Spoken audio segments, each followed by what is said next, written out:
wala talaga sa plano ko mag-VA, 'di ba? Hindi ko nga alam kung ano yung VA. Pero nandito tayo ngayon. Accidentally becoming a VA, 10 lessons. The final lesson, number 10. Sabi ko nga wala to sa plano and I have different timelines. I have expectation. But God rerouted everything. Hindi ko in-imagine in 5 years, ganito yung magiging income ko. I was expecting 20 to 30k per month working in a small clinic. But here I am. Sabi ko, 30 years old ako, siguro makagkakaroon ng ipon para sa kotse. But here I am, early 20s, meron na.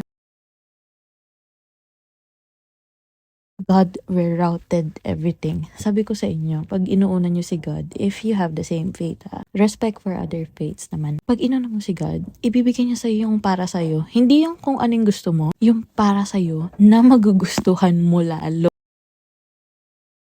Pero pag medyo alanganin ka kay God, please serve Him and repent for your sins. If you want na siya lang talaga, unahin mo siya among your other personal things. Minsan pag pinapapili ka God or personal things, wala nang tanong yan. Pag pinapili ako God agad kasi danas ko na pag inuna ko yung personal, walang nangyayaring maganda. So sabi nga, walang masunurin na anak ng Diyos ang pinabayaan niya.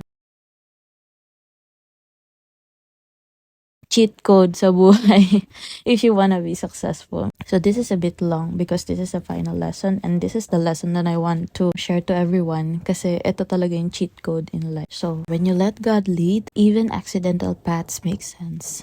Lahat yan, planado na ni God. Huwag ka na magplano. Minsan nga, hindi na ako nagpaplano. Pero syempre, maganda din na may timeline ka or mga plan sa buhay. Pero